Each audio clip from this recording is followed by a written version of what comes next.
Okay, we'll move to the next practice. Practice 15. Practice 15 আমরা চলে আসবো, রাইট? তো প্র্যাকটিস 15 এ কি বলছে দেখো, জাপান হলো অ্যান আইল্যান্ড কান্ট্রি, একটি দ্বীপ রাষ্ট্র। দ্য ইস্ট কোস্ট অফ এশিয়ার ইস্ট কোস্ট, পূর্ব উপকূলে, অফ এশিয়ার। সো কস্ট বলতে অন, ঠিক আছে? অন তীরবর্তী অবস্থান বলতে অন ব্যবহার হয়। অন দি ইস্ট কোস্ট মানে পূর্ববর্তী উপকূলে, অফ এশিয়ার। এই জন্য জাপানকে দূর প্রাচ্যের দেশ বলা হয়। প্রাচ্য মানে কি? পূর্বে। প্রাচ্য মানে পূর্বে, ঠিক আছে? তো দূর প্রাচ্যের দেশ বলা হয়, মানে পূর্বে অবস্থিত, right? It has more than 100 islands, এটার 100টার বেশি আইল্যান্ড আছে। হুইচ ওয়ার মোস্টলি ফর্মড, যেগুলো, তাহলে এখানে দেখো হুইচ দ্বারা কোনটাকে বোঝানো হচ্ছে? 100 আইল্যান্ডস, এই যে 100 আইল্যান্ডস, সেটাকে হুইচ দ্বারা বোঝানো হচ্ছে। সো এগুলো কি? যেগুলোর, মানে ওয়ার মোস্টলি ফর্মড গঠিত হয়েছিল বাই আর্থকোয়েকস, ভূমিকম্পের দ্বারা। কিসের দ্বারা? দ্বারা বোঝাচ্ছে এখানে। বাই আর্থকোয়েকস, ভূমিকম্পের দ্বারা, অ্যান্ড ভলক্যানোস, এবং আগ্নেয়গিরির দ্বারা এবং ভূমিকম্পের দ্বারা। মোস্ট জাপানিজ, অধিকাংশ জাপানিরা, মোস্ট জাপানিজ পিপল, অধিকাংশ জাপানের মানুষ, লিভ, বাস করে। এই যে আমি কি বললাম, মোস্ট যখন নাউনকে মডিফাই করবে, তো এখানে মোস্ট পিপলকে মডিফাই করছে, ঠিক আছে? এই ফ্রেজটা, জাপানিজ পিপল, এই ফ্রেজটা মানে নাউনকে মডিফাই করছে। তো মোস্ট যখন নাউনকে মডিফাই করবে, তখন মিনিং হচ্ছে অধিকাংশ। আর যখন অ্যাডজেক্টিভকে মডিফাই করবে, তখন মিনিং হচ্ছে অত্যন্ত। ওকে, মোস্ট জাপানিজ পিপল, অধিকাংশ জাপানি লোকেরা, লিভ, বসবাস করে, দ্য 4 লার্জেস্ট আইল্যান্ডস, তাহলে কোথায় বসবাস করে? 4টি দ্বীপে। তাহলে দ্বীপের উপরে, দ্বীপে বলতে কি? উপরে। অন 4 আইল্যান্ডস, দ্বীপের ক্ষেত্রে অন 4 আইল্যান্ডস। আচ্ছা, এখানে সেন্সটা বুঝে রাখো, সেটা হচ্ছে এইটা, সমতল ভূমিতে যদি বসবাস করা হয় তাহলে ইন, আর দ্বীপের উপরে বসবাস করলে অন, ঠিক আছে? অন দ্য 4 লার্জেস্ট আইল্যান্ডস, 4টি বড় বড় দ্বীপে। দিস আইল্যান্ডস আর, এই দ্বীপগুলো হলো হনশু, হোকাইডো, শিকাকু অ্যান্ড কিয়োশু, এই 4টা দ্বীপে বসবাস করে। দ্য নেম অফ জাপান নামটি কাম ফ্রম অ্যাপ্রোপ্রিয়েট প্রিপোজিশন, বা এটা একটা ফ্রেজ। কাম ফ্রম মানে উৎপত্তি হওয়া বা জন্ম নেওয়া। কাম ফ্রম মানে কি? উৎপত্তি হওয়া বা জন্ম নেওয়া। তার মানে কি? কামস ফ্রম, জন্ম নেয়, এ চাইনিজ ফ্রেজ, একটা চাইনিজ ফ্রেজ থেকে, মিনিং, যেটার অর্থ কি? Land of the rising sun, সূর্য উদয়ের জমি। ল্যান্ড মানে কি? ভূমি। অফ দ্য রাইজিং সান, সূর্য উদয়ের দেশ, এজন্য জাপানকে বলা হয় সূর্য উদয়ের দেশ বলা হয়ে থাকে।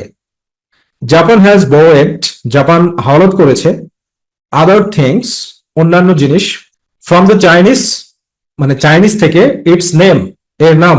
তাহলে এমন একটা প্রিপোজিশন ব্যবহার করতে হবে যেটার মানে হচ্ছে এর নাম ছাড়াও। অথবা তুমি এরকম বলতে পারো যে বিসাইডস ইটস নেম, এর নাম ছাড়াও। বিসাইডটা অ্যাজ এ প্রিপোজিশন হিসাবে ব্যবহৃত হয়, আবার অ্যাডভার্ব হিসাবে ব্যবহৃত হয়। বিসাইডস ইটস নেম, এর নাম ছাড়াও। দ্য জাপানিজ রিটেন ল্যাঙ্গুয়েজ, জাপানের লিখিত ভাষা, ফর এক্সাম্পল, উদাহরণস্বরূপ, প্রতিষ্ঠিত, মানে প্রতিষ্ঠিত, আর বেসড এর সাথে অন প্রিপোজিশন হয়। বেসড অন মানে কি? প্রতিষ্ঠিত। কিসের উপরে প্রতিষ্ঠিত? এবার এর ব্যাখ্যা আসবে। অন দ্য চাইনিজ সিস্টেম, এটা সিস্টেমটা পজিশনে কি? পিকচার রাইটিং এর পজিশনে, এজন্য হচ্ছে অফ পিকচার রাইটিং, মানে চায়নার যে পিকচার রাইটিং সিস্টেম, এইটার পজিশনে হচ্ছে এটা। জাপান হ্যাজ টু বাই, জাপানকে হাওলাত করতে হয়, অলমোস্ট অল ইটস র ম্যাটেরিয়ালস মানে হচ্ছে কাঁচামাল, প্রায় এর সকল কাঁচামাল হাওলাত করতে হয়, আদার কান্ট্রিজ, অন্য দেশ থেকে মানে ফ্রম, অন্য দেশ থেকে হাওলাত করতে হয়। জাপানকে অন্য দেশ থেকে হাওলাত করতে হয়। ট্রান্সলেশন করে না পড়লে তুমি কখনোই পারফেক্ট হতে পারবে না। আর এই জন্য ট্রান্সলেশন করে পড়ার জন্য আমাদের HSC notebook English second paper 2025, যেটা 2025-এর ব্যাচ তোমাদের পরীক্ষার জন্য বানানো হয়েছে, যেখানে তুমি grammar part, free hand writing সহ সবকিছুর চমৎকার কন্টেন্ট পাচ্ছ ফ্রেজ ওয়াইজ বাংলা ট্রান্সলেশন সহ, এবং ফ্রি হ্যান্ড রাইটিং এর উপরে কিন্তু আমরা স্পেশাল ট্রিক অ্যাড করেছি। সুতরাং দেরি করো না, এখনই বইটা কালেক্ট করে নাও। বই কালেক্ট করতে স্ক্রিনে দেখানো নাম্বারে ফোন দিতে পারো বা আমাদের পেজে মেসেজ করার মাধ্যমে বইটাকে কালেক্ট করতে পারো। Trade is very important. Trade মানে কি? ব্যবসা ইজ ভেরি ইম্পর্টেন্ট, খুব গুরুত্বপূর্ণ। তো ইম্পর্টেন্ট ফর জন্য, কার জন্য? The island nation of Japan, জাপানের মানে দ্বীপ রাষ্ট্র জাপানের জন্য। দি আইল্যান্ড নেশন অফ জাপান মানে দ্বীপ রাষ্ট্র জাপানের জন্য। দ্য রিসোর্সেস ইট বাইস, রিসোর্সেস মানে কি? সম্পদ সমূহ। ইট বাইস এটা কেনে। জাপান মেক্স প্রোডাক্টস, জাপান পণ্য বানায়, পণ্য তৈরি করে, টু সেল বিক্রি করতে, অল ওভার দ্য ওয়ার্ল্ড সারা পৃথিবীতে। সারা পৃথিবীতে পণ্য বিক্রয় করতে জাপান কি করে? পণ্য ক্রয় করে থাকে।